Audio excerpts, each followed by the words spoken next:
Tuia uia mai rā koutou, o tira tātou I tēnei pō.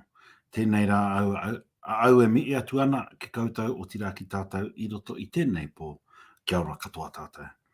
Jay Wilson here tonight from Te Pai Pai Waho, connecting to you through a number of different platforms and just sending a big mihi to you all tonight. Tēnā koutou.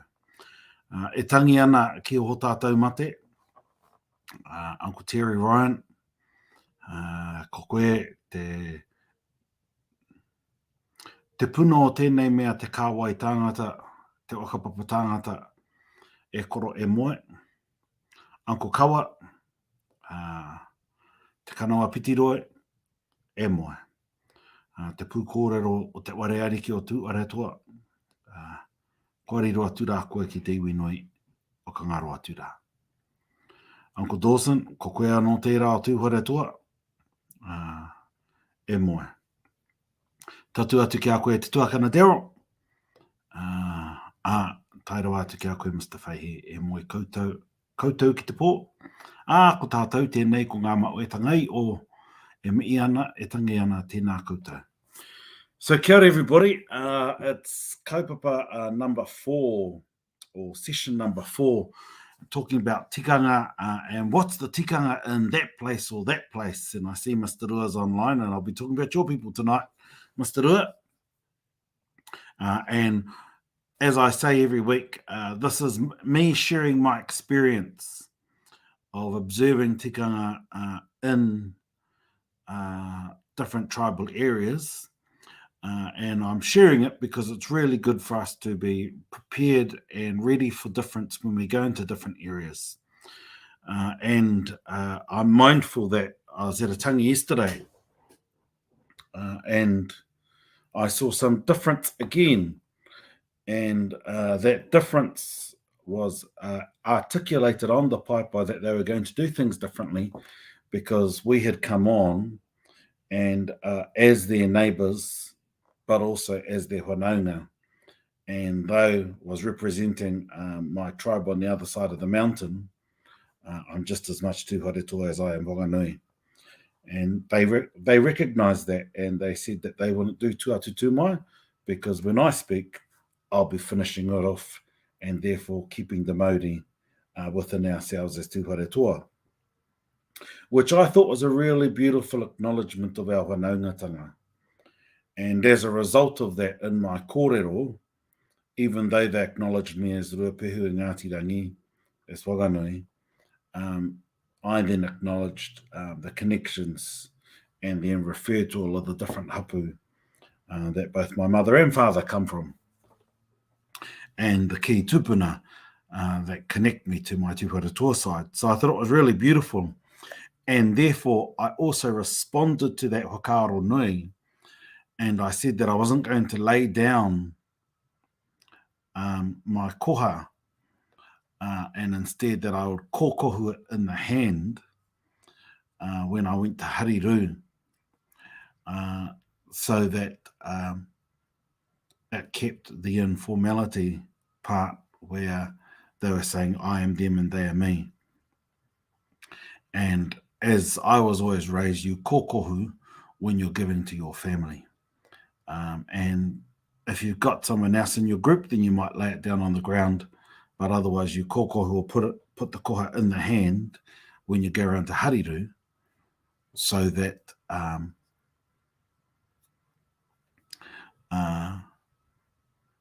there's no extra mihi to the koha because you'd then be mihiing to yourself. And so that was my little response to that beautiful whakaaro from my tūharetoa relations when we went on to the tangi yesterday. So, it's really important to observe and then discuss and talk about these things. And so we had a good little talk, my sister and I, about that and just the highlighting of the relationships. And it's really good, especially when you're raised on one side and you can sometimes be one-eyed to one side. The other wānanga I had before I get into MATAATUA is I had the wānanga, should I even go to the tangi? simply because I was always taught that you never go on the last day. And especially somebody of that status should never go on the last day. And had a massive wānanga with myself and found out that nobody was able to get over there from home. And as a result of that, I decided, oh, well, then I'm going to go, because we should be there to tautoko our relations and just to acknowledge Uncle Kawa's connection to us. So kātiake. Moving on to MATAATUA now. And so for those that don't know where the MATAATUA area is, and it's interesting seeing the two brothers from MATAATUA online at the moment, tēnā korua. MATAATUA generally is the Bay of Plenty area, notwithstanding there is a portion of Te Arawa in there, and then also another portion of Tāki Timu at Tauranga. But pretty much from Tauranga through to Whangaparaoa Cape Runaway. And that's MATAATUA, and then going inland a bit around Waimana into the Urewera and to the Kainarawa forest area. And so that's MATAATUA. And what are the things that you should be mindful when you're in MATAATUA? One thing that I've learnt through observing, and then also being having the discussion amongst ourselves as a manuhiri. Oh no, we're going to start here. No, you've got to start over here. So in MATAATUA, it does matter where you start and where you end the kōrero as manuhiri. Though in other tribes it doesn't. And in my own tribe in Whanganui, you can go any order. Whereas some tribes, like in MATAATUA, they're quite strict and say, no, start there, finish there. And that's at any type of hui. So that's a really good point to know. Another point to know is when you're there, it's really good to make sure that you know, if you're on the boundaries, who you're going on to. And I've shared this already, that Māori maps or marae maps is a good cue. And I'm not sure if it's absolutely right, but it's a good cue to give you some guidance as to where you're going on to. Just in case you might say you're going on to Tūhoi, but you're actually on the boundary and you're going into Ngāti Awa, or you're going into Ngāti Manawa or somewhere else. And so it's really good to just understand when you're on the boundaries of places. Another point to note is that they're all paeke. And so all the manuhiri, the home side first, and then the manuhiri side, and then you go and hariru. But one point to note is that depending on who their neighbours are, they then start to take on some of the kawa and tikanga of their neighbours. And that's simply because of hakapapa. And it'll be more so with regard to those hapu that are on the boundaries. And so if you're over in Whangaparaoa and Pōtaka, there may be a Taira Whiti Ngāti Porou influence there. And then if you're over in Katikati, there may be other influences as well as around Te Puna, where they'll start to acknowledge the kingitanga and tauranga moana generally. And so you've just got to be mindful of the differences that happen in those different tribal areas. Another example around speaking is most parts of MATAATUA are still quite strict on the tuakana teina, like Te Arawa, and I discussed Te Arawa last week. And so tuakana teina is quite an important thing. Not so much so where I come from, though traditionally where I come from, if the tuakana and teina were both speaking, The tuakana would speak first outside, the teina would speak first inside. And so the tuakana starts, and then inside the tuakana ends. So, we do sort of have our own tuakana teina rule, I suppose, but that's not as common these days. But in MATAATUA, tuakana teina still is an important component of how things run on the marae. And in addition to that, another point that's worth noting is the receiving of koha. And I've noticed in the visits I've been to in Tūhoi, often when the men will go out to pick up the koha, it might be a bit colourful. And if you're not used to that, listen to the kōrero. And even though the actions might be different, the kōrero is what you listen to, and often what they're actually doing is a wakanui, is to acknowledge and uplift the mana of the koha.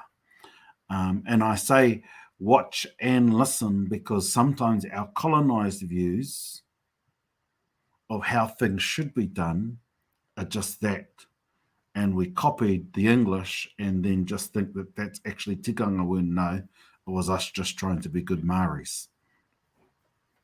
So I think it's really important to understand context, and sometimes I remember hearing about hui or tangi where there was a patu laid down as a challenge. And this is where it's really important, if you're not a very strong speaker, to be mindful of what's happening, and don't be shy to ask your neighbour before you stand up, just in case something's been laid down and they might be laying a patu down or something else down as a challenge. And if you're none the wiser, you might stand up and do something which then just nullifies the challenge. And I've heard examples of that happening in more recent times at one of the koros tangis. I think the most important thing is look, listen, and feel. Look, listen, and feel. So look at what's happening, listen to the kōrero to understand the context, and then feel so that you know where you're at. And no matter where you are, do that. Good manuhiri will explain things by either sending out a kika and or doing it in their kōrero. Another point to remember is sometimes the kōrero is laid down by the women in their karanga. And I'm saying this because last week was a terrible example of what not to do. And I say that because everybody, and I think I covered this last week and it's still bugging me, too many people go on to marae today and they don't even wakaeke onto the marae. They wakaeke to their seats, which isn't actually going onto the marae. You're just going to the seats and you're giving more mana to the seats because people are too scared that they're going to miss a seat and have to stand. And or just don't know what to do. So I know our kaikaranga on the home side ended up telling people and being really literal. Hara mai rā koutou, tāne mā noho mai rā, whakakiki mai rā, i ngā tūru kei mua e, something like that. And you could see that those who could sort of understand the basis of the rao, they got a bit embarrassed. Oh, and then they moved. And I'm going to myself, oh, well, kei te ki atu, ana. And the thing is that what we probably need to be doing when there are big groups is just reminding everybody. And if you're going on as a group, what I like to do is to at least try and get some order before we go on. Okay, everybody, this is what we're doing. How many speakers are there going to be? Okay, kapai. And then when we go on, please wakaeke on properly.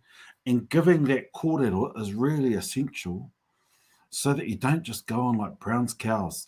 And then the men get left outside and don't even get welcomed onto the marae because everybody's just gone straight to the seats. And then even the kaikaranga have sat down thinking, oh, yeah, everybody's been welcomed, but not even. And I will sometimes voice it from the back. I'll go, neke atu, waka eke te marae, or eke te marae. All of those types of things, just to try and get people to move forward. Otherwise, waste of time going. So Katiaki, coming back to the kaupapa, in MATAATUA, I think the key thing to note, order is really important when you're on the manuhiri side, and they will give you guidance as to anything else. So Kati, e me I kawatua ana kia koutou I roto I tēnei pō, kia wakaere ake e nei kupu ki te tā uu nui o ranginui a tāne, I roto I tēnei kaupaka e wā I nei te tau turuturu o hiti whakamaua kia tīna ui e tāi ki e. Pōmarire.